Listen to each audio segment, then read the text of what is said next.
சமையல் செய்யலாம். ஒரு நாளைக்கு 1,00,000 பேருக்கு சாப்பாடு என்னன்னு சொல்லி பார்க்கலாம் வாங்க. அதாவது பஞ்சாப்ல உள்ள அமிர்தசரஸ் என்ற பெயரை கேட்டாலே நமக்கு நினைவுக்கு வருவது பொற்கோவில் தான்.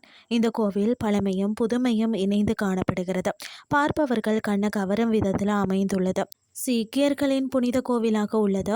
1502 வந்து பார்த்தீங்கன்னா குருநானக் பாதம் பதித்த இடத்துல தான் இந்த கோவில் அமைந்துள்ளது. மன்னர் அக்பரால் இந்த பகுதி வந்து மானியமாக வழங்கப்பட்டது. 1577 வந்து குரு ராமதாஸ் என்பவர் இங்கு ஒரு குளம் வெட்டினார். அந்த குளத்தை சுற்றி ராமதாஸ்பூர் என்ற நகரம் அமைக்கப்பட்டது. குளத்தின் நடுவில் வந்து பார்த்தீங்கன்னா கர்மந்திர் சாஹிப் என்ற பொற்கோவில் வந்து கட்டினார். இதற்கு அடிக்கல் நாட்டியவர் தான் மியான்மீர் என்ற முஸ்லிம் பெரியவரா. இங்குள்ள குளம் பார்த்தீங்கன்னா அமிரித் சர் என்று அழைக்கப்படுகிறது. இதற்கு வந்து பார்த்தீங்கன்னு சொன்னால் அமிர்தம் தாங்கிய குளம் என்றும் பெயராம்.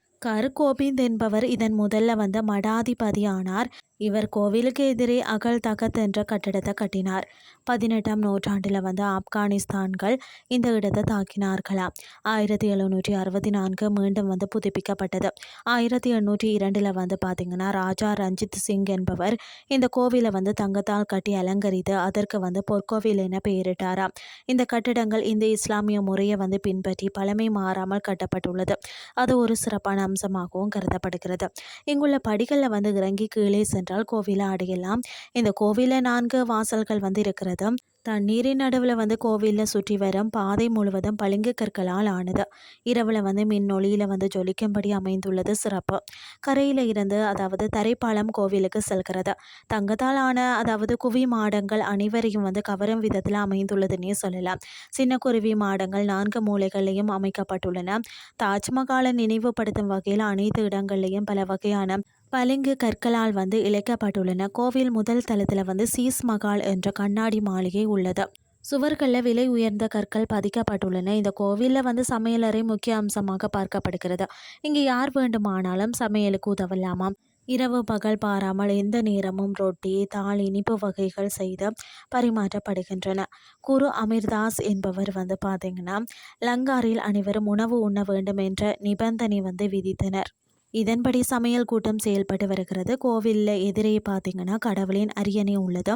சீக்கியர்களின் புனித நூலான குரு கிரந்த் புத்தகம் இரவில் வந்து கொண்டு வரப்பட்டு காலையில் மீண்டும் எடுத்து செல்லப்படுகிறதா. கோவில் குருமார்கள் இதனை வந்து பாடிக்கொண்டு இருப்பார்களாம். இந்த கோவிலுக்கு வாரவங்க வந்து தங்கள் கால்களை சுத்தம் செய்ததுக்கு பிறகு கோவிலுக்கு வந்து அனுமதிக்கப்படுகிறார்கள். தலையில் துணியை வந்து சுற்றி கொண்டு தான் கோவிலுக்கு வர வேண்டுமா. துணி இல்லை என்றால் கோவில் சார்பாக தலையில் அணிந்து கொள்ள துணி வழங்கப்படுகிறது. காலணி சாக்ஸ் குடை போன்ற பொருட்களை வந்து கொண்டு செல்ல தடை விதிக்கப்பட்டிருக்கிறதாம். குளத்தை சுற்றி போட்டோ எடுத்துக்கொள்ளலாம். ஆனால் கோவிலுக்குள்ள போட்டோ எடுக்க அனுமதி இல்லையா.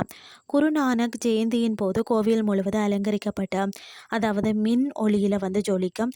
ஏப்ரல் மாதம் வந்து பைசாகி விழா விமர்சையாக நடைபெறும். கோவில் சுத்தம் செய்யும் நேரம் தவிர மற்ற அனைத்து நேரமும் திறந்திருக்குமாம்.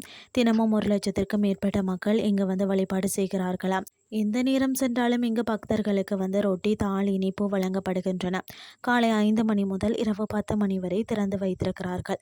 இன்றைய கிறிஸ்டி உங்களுக்கு வந்து பிரயோசனமாக அமைஞ்சிருக்கும்னு சொல்லி நான் நம்புகிறேன். இதே மாதிரி மற்றொரு கிறிஸ்டியின் வேலைக்கு உங்களை சந்திக்கிறேன். நன்றி.